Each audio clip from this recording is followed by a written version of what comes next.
My name is Dr. David Rubin. I'm a professor of medicine from the University of Chicago, and I'm at the Advances in IBD meeting in Florida from December 12th through the 14th. This is actually the 12th meeting of the Advances group. This represents the National Crohn's and Colitis Foundation of America meeting, and this is best of the day. With me right now is my colleague, Dr. Maria Abreu, who is professor of medicine and the division chief at the University of Miami. Welcome, Maria. Hi, David. We're going to talk about what's new and exciting in this meeting. I know you were on the planning committee for the basic science curriculum, but you certainly have perspective on a lot of elements. So why don't we just kick it off and talk a little bit about some of the genetic discoveries that have occurred in IBD. Sure, I'd love to. Now that you gave a little bit of a historical perspective, this is the 12th year, I think we should give a little perspective also about the basic science part, actually, because when this meeting originally started, there was really very little actually in the basic sciences, and that sort of evolved over time. And really beginning just 2 years ago did the room get full with basic scientists, and I could tell you that the quality of the abstracts that I reviewed were so amazing that it's, and trying to pick out which ones were going to be orals and which sessions to put them in, it gives me joy to know that that was the problem, to figure out, of all these good ones, which ones to pick, whereas in the past, that really wasn't the case. And that includes the fact that, this meeting is being, is held in December, which is right around the time that we are submitting our DDW abstracts, and that these things are generally, we don't accept that, the same abstracts be presented at both meetings. So that means that people are really submitting a lot of original work. And so I think that the meeting organizers should be proud of that. Rick McDermott, who along with Steve Hanauer have been organizing this meeting, has tried for the last several years that the basic science part has a theme. The theme this year has been genetics and, in a sense, genomics. And so a lot of the sessions are, revolve around that, but it's really impossible, I think, in modern science to be so segregated, because there really is no such thing as putting things into buckets.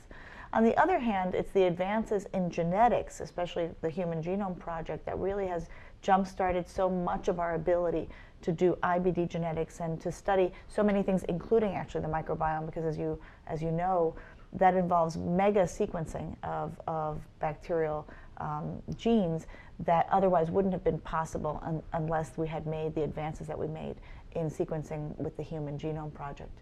So we had, in the basic science sessions, just like in the clinical sessions, we have lectures given by people that are known in the field, and again, it warms my heart to know that people are presenting unpublished data at this meeting, which had been a thing of the past, but it looks like people are now becoming more forthcoming with that. And followed by abstracts presented by young people, so it's great to see them at the podium and know that the future is safe. We had several really interesting talks on genetics. The advances that have been made in genetics, again, through sequencing, but also through, in the first wave, these genome-wide association studies. The last big meta-analysis described the enormous overlap of genes that are involved in both ulcerative colitis and Crohn's disease, so that I can say to my patients that they can stop obsessing about whether it's Crohn's or ulcerative colitis, especially these indeterminate colitis patients, because in point of fact, there's very little that separates these. So let's talk about that for a minute. Yeah. The discovery of all these genetic associations, Yeah. and then the appreciation that there's overlap. Overlap implicating many diseases that we've been just lumping as Crohn's and UC, or overlap representing the complexity of the diseases, or what are your thoughts about that? Those are great questions. I view that there's a certain substrate of genes that are regulating our ability to mount an inflammatory response. And that superimposed on those are things that lead that inflammatory response in a certain direction or another. As one example, why limit something to the mucosa, in ulcerative colitis, and why does it become deeper when you have Crohn's disease? Is that the nature of the microbiome that's doing that, or is that the nature of other superimposition of genes that allows that to become a penetrating problem, or allows that to develop perianal fistulizing problems? So, so I view it a bit that way, that we're adding iterations like coats of paint to what's happening to this groundwork of genes that are involved in our day-to-day managing of this, admittedly evolutionarily tricky thing, which is to coexist with so much bacteria in our gut, fungi in our gut, being exposed to viruses, not necessarily just at this meeting, but throughout a lifetime, and how we deal with those. Judy Cho, who spoke first in the genetic session and always has really very interesting insights and explains some of what has been discovered in modeling. So you've come up with this list of genes, half of which no one's ever heard of, and for most of which the mutations are hard, not impossible, but we still haven't tried to elucidate the function, right? The really tricky work that still needs to happen is to introduce these very subtle variations in these genes, because it's not right to call them mutations. We have them. Mm-hmm. We all have them, and we're normal. Most people are walking around and don't develop IBD with these polymorphisms. Mm-hmm. So it has to be very subtle. And so how to sort of tease apart that subtle perturbation in the function of that gene. So in lieu of that, in a sense, when they did that big meta-analysis of all these genes that led to what I just told you about, they did systems biology to try to figure out, okay, let's put this through a computer and let's figure out what the computer tells us are the pathways that are linked together, like who's whoming who in a genetic way. It's very exciting that we're starting to ask the question about pathways and trying to figure out, although it's so complex, how these different genes and the organisms are somehow interacting. This concept of a community and the fact that it's not as simple as we would hope it might be, which we, of course, have come to appreciate in many ways. Yeah, no, absolutely. And using that approach, the themes that emerged are that these are genes often involved in mycobacterial diseases, right? And there are families and syndromes where you have mutations in genes that make you susceptible to mycobacteria, or primary immune deficiency syndromes. Those are some of the themes that had emerged. We already heard about, we knew for a couple of years now about autophagy and things like that. But this was, really kind of nicely highlighted. Something I learned actually today, and you may know this already, that Jews seem to be protected from mycobacteria tuberculosis, and so I wasn't aware that there was data from both in the Americas as well as in Eastern Europe that they're more resilient in the face of that. And again, all of that underlies, I think, you come into modernity, we don't have tuberculosis to fight off anymore, and maybe these other bacteria or mycobacteria become what I like to term pseudo-pathogens. I'm going to talk to you, if you let me, a little bit more about the microbial aspects of what I learned today. So I did hear about the relative protection that appears in certain populations, and it lends itself to this concept of how did we develop all these genetic variants in the first place, or what was the potential protection? And it also reminds us that genes have multiple functions, right? And there's pleiotrophy of any of these genetic variants. So we have to remember that as much as we may identify these many variants as being associated with IBD, they're likely related to many other processes, right? Yeah, protective processes. Processes over millennia, right. So before you get into the next part of what you're going to say, I just got to circle back on something. Because there are those who have, for a long time, argued that Crohn's disease and maybe colitis is a mycobacterial disease. Right. So what's our modern spin on this? The modern spin. Well, I still have a bit of... There's a part of me that thinks that like Barry Marshall and Helicobacter pylori, I don't think it's completely implausible that there are certain pathogens that we'll discover really kind of set the whole process in motion.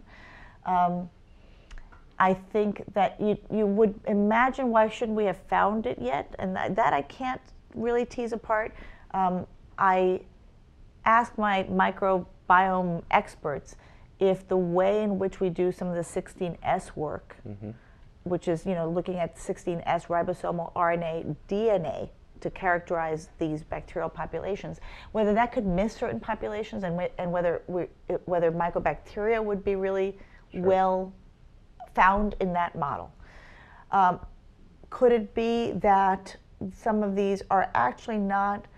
How have we been doing microbiome work? We've been mostly doing stool, and we've been doing mucosa associated. Also today, I saw data presented that really those are two very different populations. Yes. What's in the stool and what's mucosa associated are very different. If you take humans, follow them over time, and give them a certain diet, the stool evolves in a certain way, the mucosa associated evolves a certain way, and they have almost nothing to do with one another.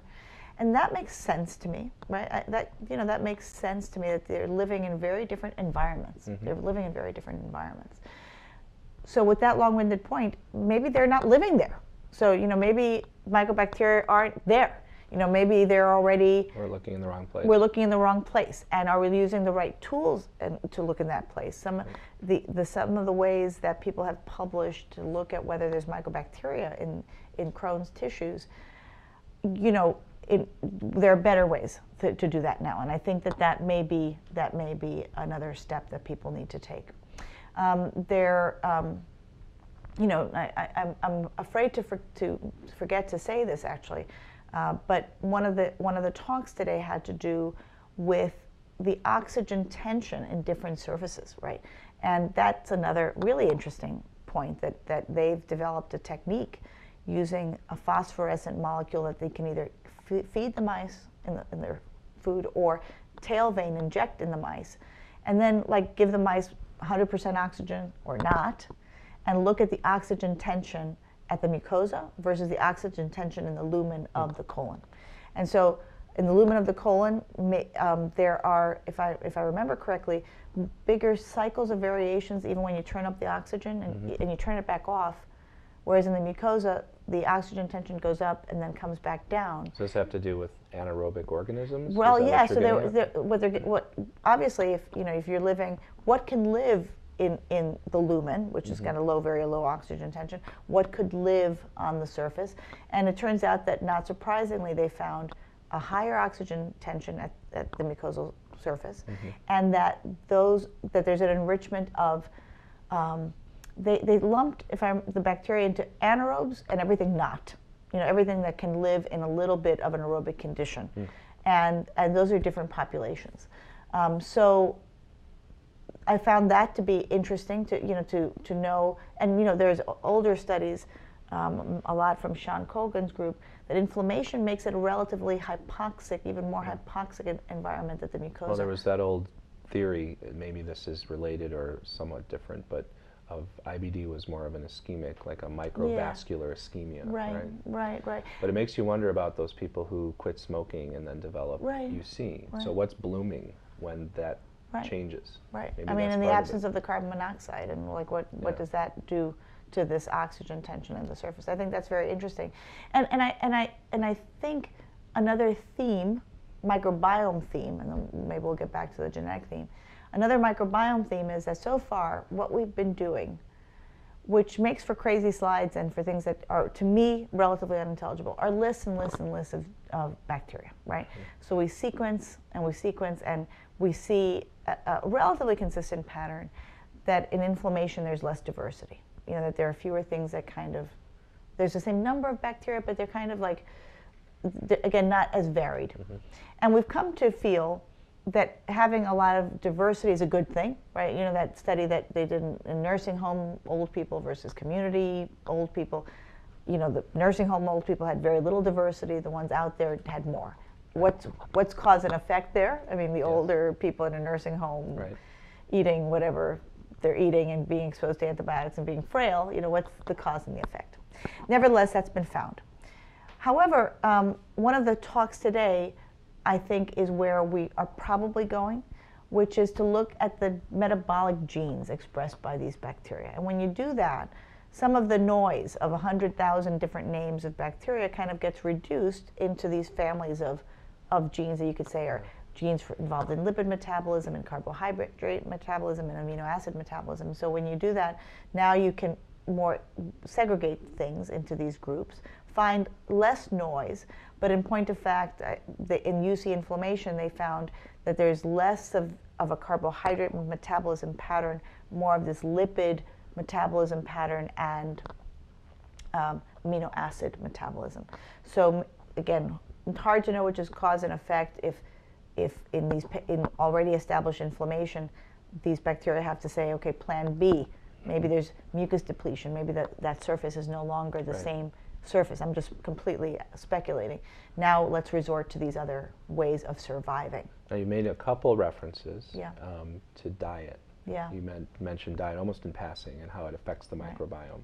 So as important as we've always thought diet might be, and as important as our patients believe it is, how do we currently view diet and the microbiome being related? Yeah. You know,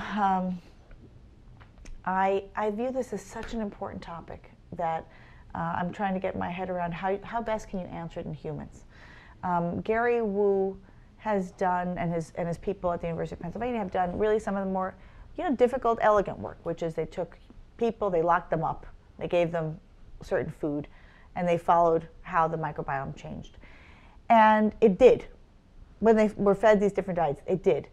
But in each individual, it did in whatever direction. There was no, if I understood the paper correctly, almost no rhyme or reason. Like it wasn't like if you gave everyone McDonald's for a week, everyone shifted to X. They shifted, but all in different directions. Now, having said that, now let's think about whether if he did this other level of analysis and looked at these metabolic genes, whether we again would eliminate noise and we're turning on bacteria that are going to be more involved in lipid metabolism, more involved in X, Y, and Z.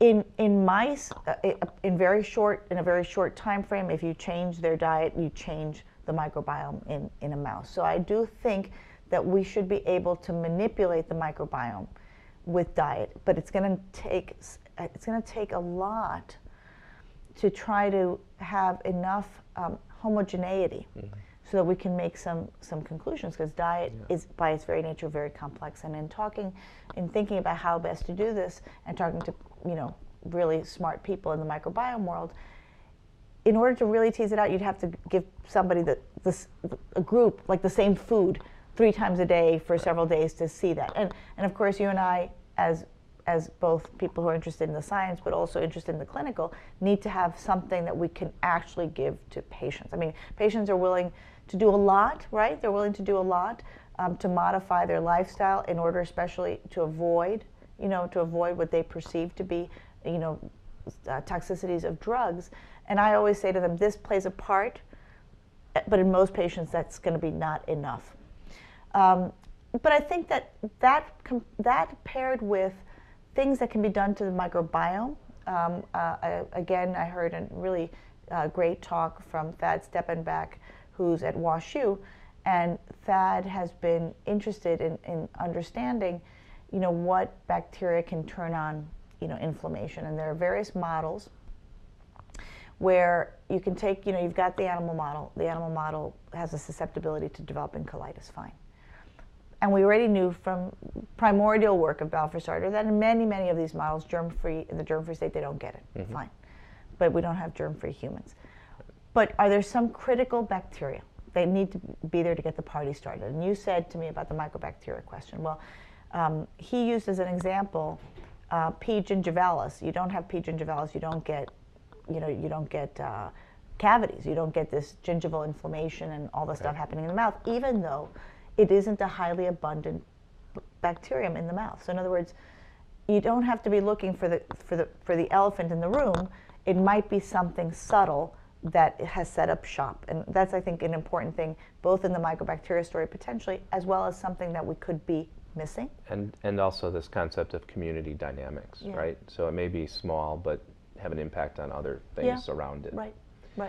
So I want to touch on one more thing before we wrap up, because this has been fascinating.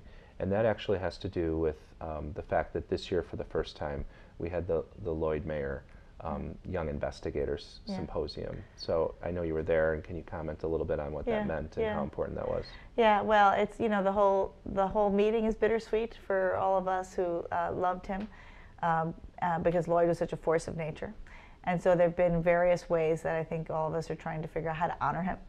And Lloyd was, had several unbelievable qualities as a scientist. The first is, I mentioned to you that most people don't want to present their unpublished data.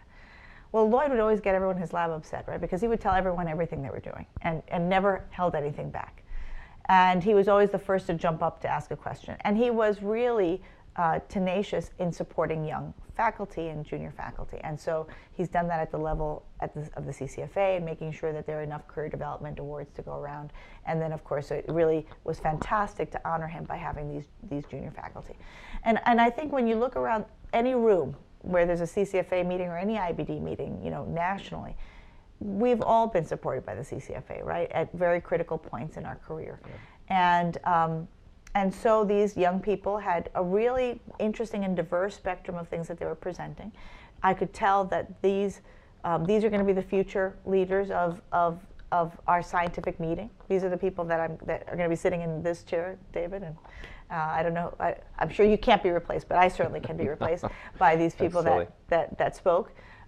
Everything, from epithelial biology, genetics, your people from the University of Chicago, Joel and his microRNA work, so that it has translational implications and, some, fundamental research that was happening. So that was really exciting. And it followed with with a little reception, which I know is not of scientific interest, other than I think good science actually needs time for schmoozing and chatting and discussing ideas, or good anything, clinical science and good basic science needs that. I agree. Well, Lloyd was really an unbelievable person, and I know his impact on all of us and on all the patients who benefit from what he did. Both those he took care of and all those that he's affected in other ways will always be remembered and appreciated. So I want to thank you for joining me for Best of the Day. Thank you. And I'm going to look forward to more updates because we're clearly making a lot of progress, and I think there's some momentum, not only for this meeting, of course, but for the field.